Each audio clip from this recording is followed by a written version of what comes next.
Mr. Speaker, Mr. President, Madam Chief Justice, Lieutenant Governor, members of the General Assembly, and my fellow Hoosiers, it is indeed an honor and privilege to report to you again for the 8th time on the state of our beloved state. A year ago, I stood right here and I promised you that I would work harder than ever to continue to improve the prospects for every person that calls Indiana home. Today, I stand before you again and I renew that same promise until the conclusion of my assigned duty. Together with those in this chamber, we've accomplished a lot for sure, but there is so much work to be done ahead. And as a former Navy man, I'm drawn to a motto embraced by Grace Hopper, one of the first female admirals in the United States Navy. And I quote, "A ship in port is safe, but that is not what ships are built for." In that same spirit, I do not plan to safely stay anchored in port for the next 12 months. After all, standing still is not what we are built for here in Indiana. So to frame up our time here tonight and going forward, I'd like to talk about something I call the Indiana model, which guides all the work that we've been doing together to create lasting generational change on the very foundation laid by our pioneering predecessors. Already it has enabled us to take Indiana to the next level, as you've heard me call it just a few times. That's because the Indiana model seeks excellence, rejecting any notion that a Midwestern Val state would be content with mediocrity, and instead takes giant leaps instead of baby steps. It hinges on collaboration among the public, private, and philanthropic sectors between our administration and the legislature across all levels of government. And it's Hoosier-wide, tossing aside any distinction between Indy and the rest. Nearly every step forward we've made during these last 7 years has followed the Indiana model, a remarkable team effort. So please give yourselves and our statewide partners a big round of applause on a job well done.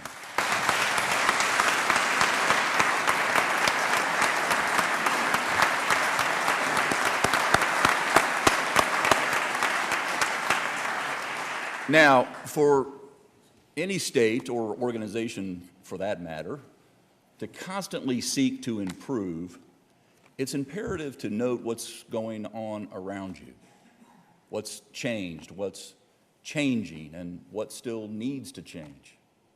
So let's start with what's changed in Indiana over the last 7 years. First, we can finally answer that tired old question that used to be a head scratcher. What is Indiana known for beyond great stuff like the Indy 500 and Larry Bird and a whole lot of corn? Today, the answers abound.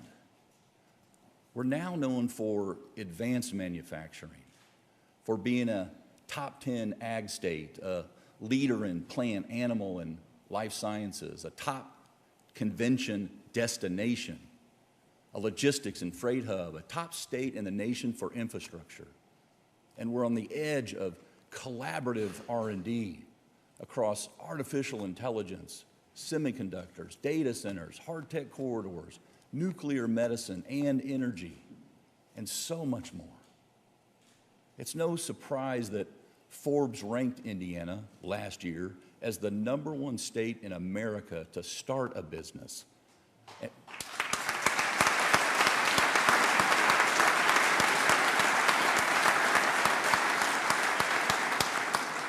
And at the same time, we remain one of the lowest cost of living states in the nation.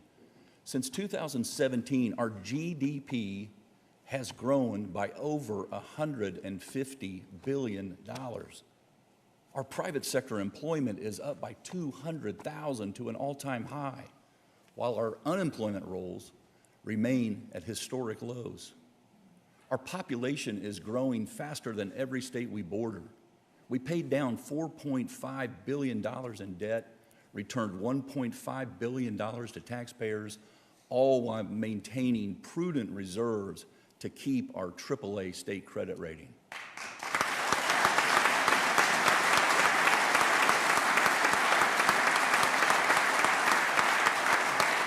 Obviously, ladies and gentlemen, I don't need to tell you, but I'm proud to. The state of our state, Indiana, is strong.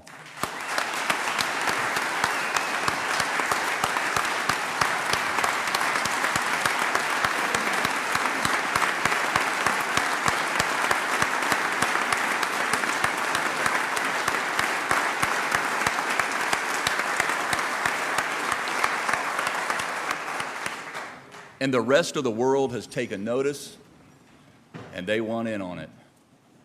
Consider the recognition Indiana received last year when we were one of only 3 states out of all 50 that ran the table to win all 3 big federal partnerships: a clean hydrogen hub, microelectronics hub, and a biotech manufacturing hub. Each will result in millions in new investment and thousands of good, high-paying jobs, and they position Indiana to benefit disproportionately from America's renewed focus on defense-related manufacturing and our reshoring strategy.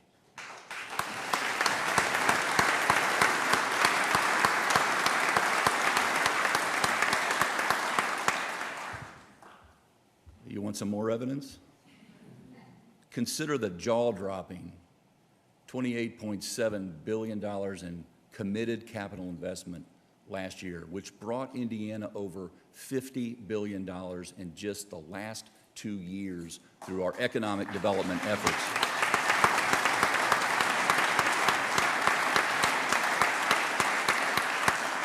What took us 12 years before, from 2005 to 2016, we did more than that in just the last 2 years. That's called Indiana momentum, and we've got a lot more coming.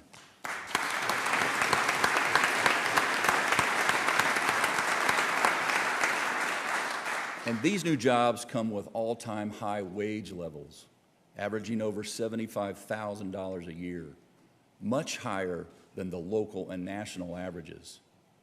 And allow me to be a myth buster here about where this investment is going. Rural and mixed rural counties won big, capturing $18.7 billion in capital commitments and more than 15,000 new jobs over just the last 2 years. A special thanks to all of you in the General Assembly who recognized the need and provided the Indiana Economic Development Corporation with the tools necessary to allow our entire state to grow alongside our local leaders. We're proving now our communities are able to define their own destinies. Another particular bright spot last year was the second investment by Star Plus Energy, the joint venture between Samsung SDI and Stellantis in Kokomo, where they're building 2 EV battery factories, ultimately creating thousands of new jobs, along with Samsung SDI's similar investment with General Motors, straight up 31 in New Carlisle.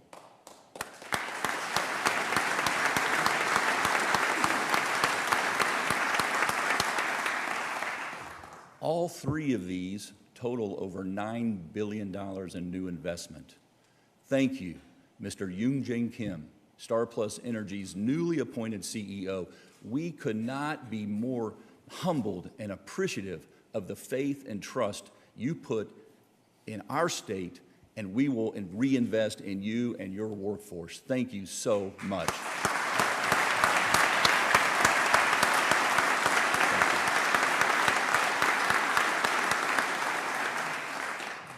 I'm just as proud of Indiana's longstanding relationships with Japan and with Israel, who honor us this evening with their diplomatic presence. Please welcome Consul General Yanagi of Japan and Consul General Cohen of Israel.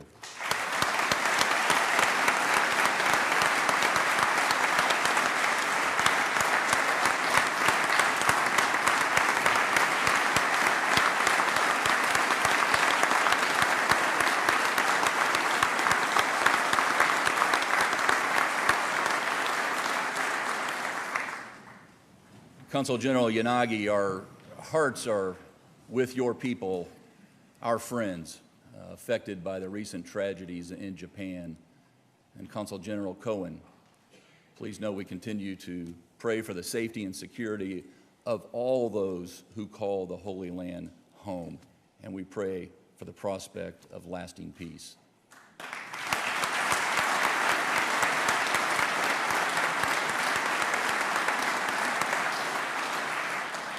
Back home in Indiana, let's move on to what's changing for the better. Businesses and individuals are thriving in Indiana because we operate in a continuous improvement mode. For starters, we cut our personal income taxes again to 3.05% on the way down to 2.9%.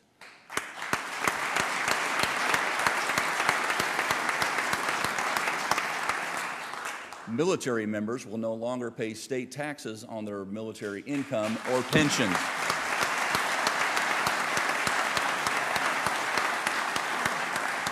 Our state police and law enforcement officials finally got the salary boost they deserve.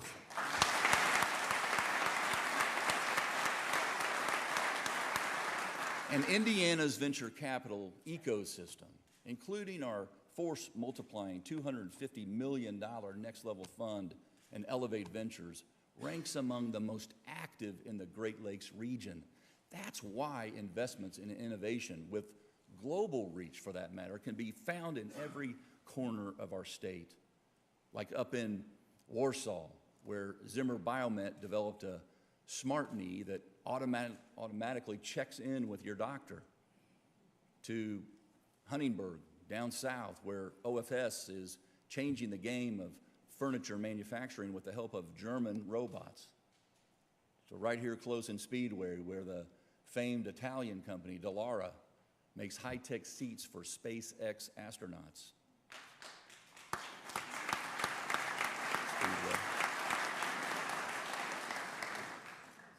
And ladies and gentlemen, the positive change continues.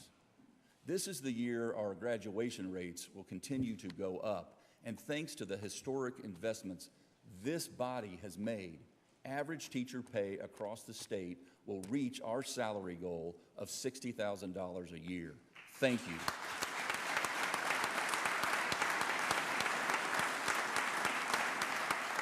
This is the year we'll plant our 1 millionth tree on Arbor Day ahead of schedule. This is the year we'll continue to put down some 280 miles of trails in all parts of our state, making Indiana a recognized trail leader. This is the year we finish connecting over 70,000 households and businesses, completing the $320 million investment in the next level broadband investment program, and that's before we launch an even bigger, larger $800 million federally backed program for every Hoosier who still lacks fast, affordable internet access. This is the year, yes, it is finally here, when I-69 directly connects Indianapolis to Evansville.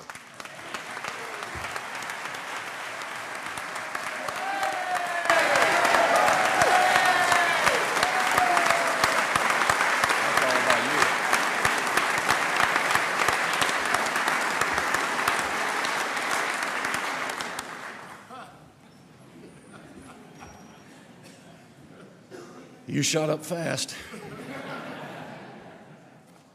INDOT has led this partnership with our private sector partners, and I am so proud that we are approaching the final mile of construction after decades of discussion.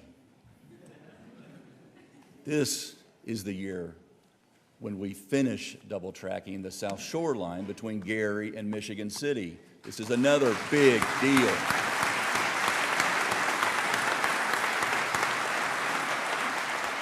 This is a year our rest stops are converted into true welcome centers. This is the year we move aggressively on huge capital projects that have been on the drawing board gathering dust for years, including a new prison in Westville, a new archives building, new crime labs, a state-of-the-art law enforcement academy, co-locating our world-class deaf and blind schools, and building the first new state park lodge since 1939 in our state, up at Potato Creek State Park.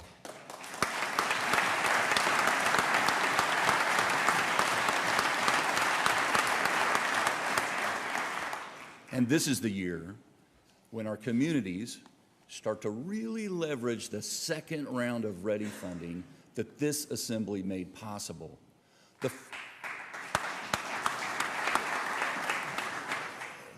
The first round of $500 million leveraged into $12.1 billion in public, private, and nonprofit investment, over $4 billion in housing infrastructure alone. And I'm confident of a similar outcome during this next round. Actually, based on what I'm about to reveal, I have a feeling will far exceed even our most hopeful projections. Tonight, I'm so proud to announce the Lilly Endowment will be making the single largest grant award in its 86-year history, $250 million to support READY 2.0 projects focused on blight reduction, redevelopment, and arts and cultural initiatives throughout our entire state.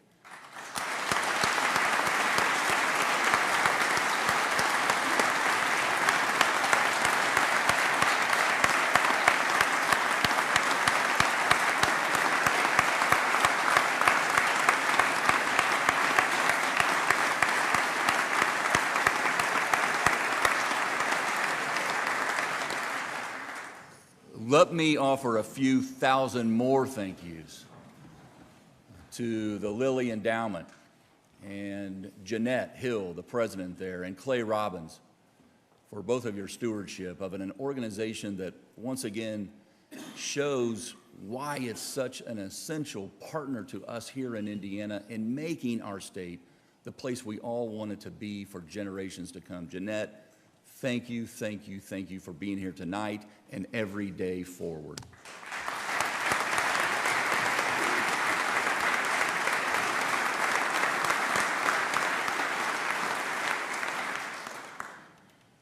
Along with READY 2.0 and recognizing health is wealth, our Health First Indiana program, the nation's largest, most substantial new commitment to public health, will further empower Indiana counties to create tailored actions. By the way, the first $75 million you all appropriated has just been distributed to the 86 counties that opted in. And I fully realize there is a long way to go here, but let's acknowledge that we're starting to make progress against drug addiction. You in this chamber helped create new tools, such as 385% more beds for residential addiction, for treatment, naloxone distribution, the 988 suicide and crisis lifeline, and an online treatment finder for anyone, anytime seeking to recover.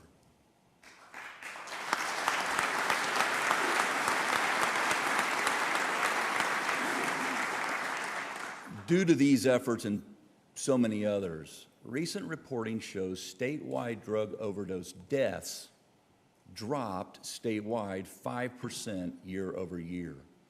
This is progress.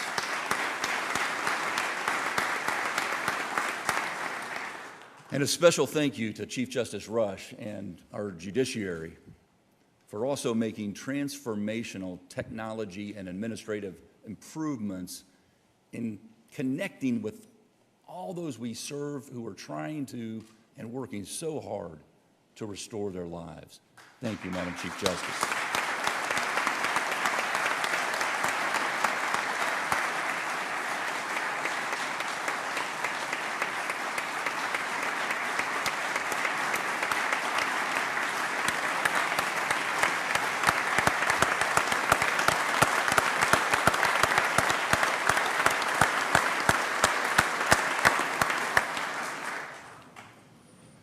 Now, alongside the key roles that our public and private partners play, it's the everyday citizens who step up and improve the lives of others that are the most essential to the flywheel effect of the Indiana model.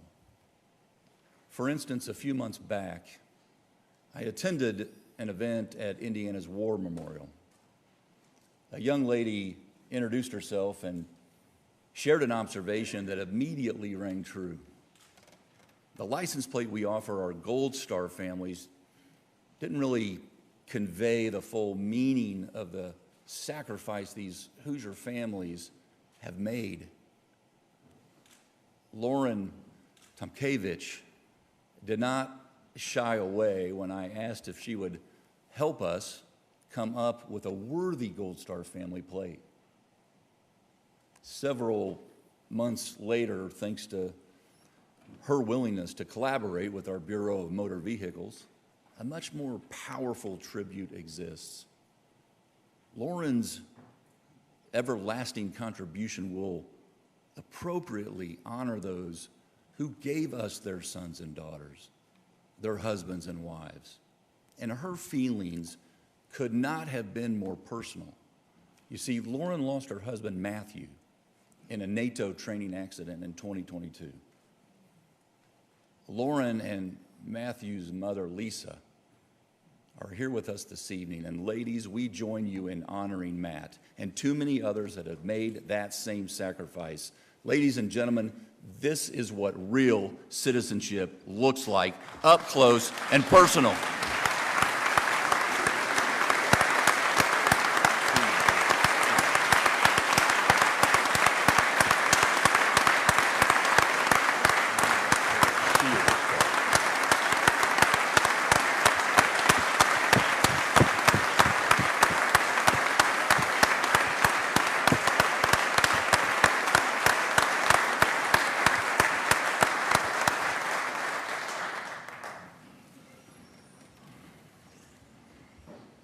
And finally, in an attitude of gratitude, let's continue to live up to the Indiana model in this legislative session ahead by addressing what still needs to change.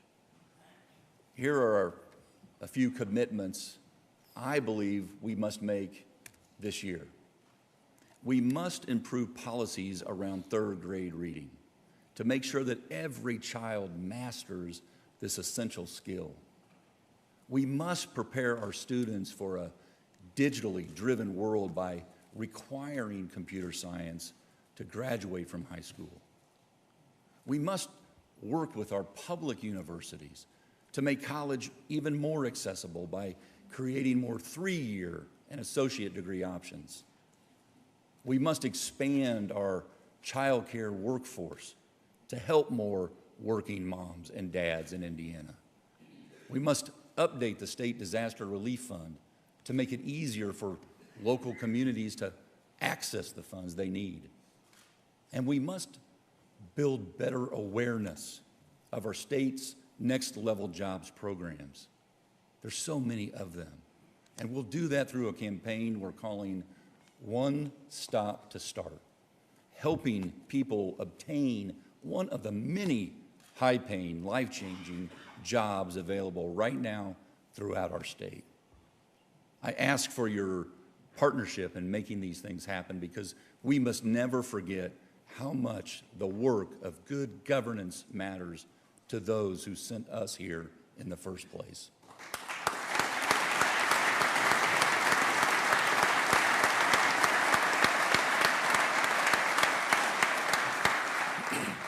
Ladies and gentlemen, I'm excited about 2024.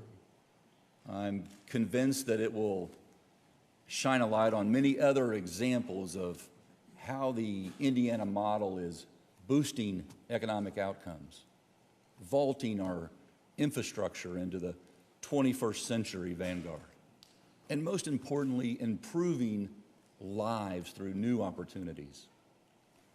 And while earthly governance cannot take credit for it, I must mention a 2024 event that will draw even more attention to Indiana when the biggest spotlight of them all, the sun, is turned off for several minutes. So don't even think about being away from Indiana on April 8th when we're in the direct path of a total solar eclipse.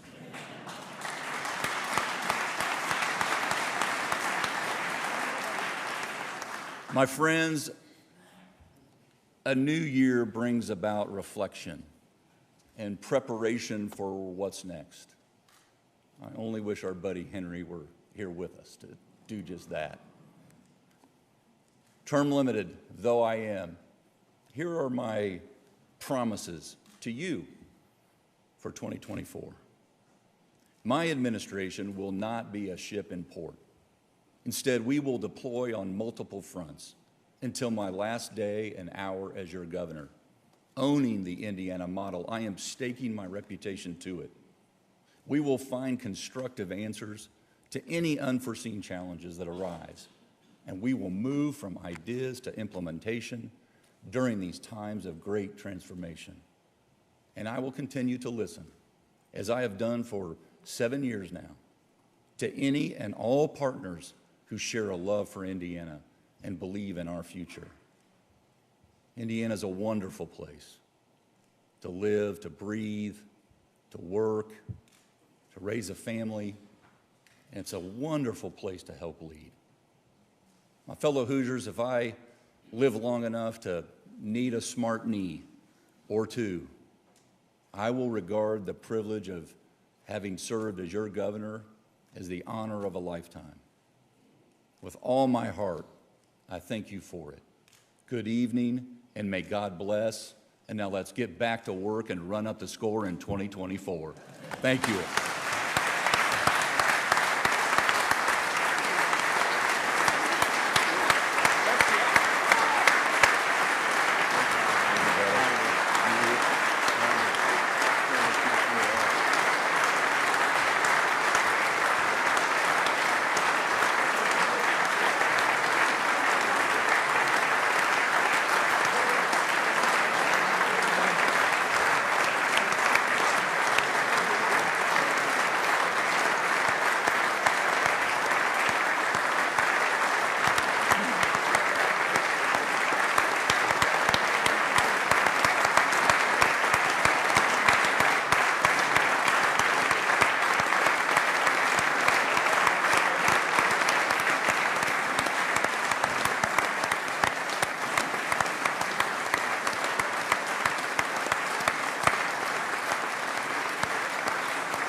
The joint convention is now adjourned.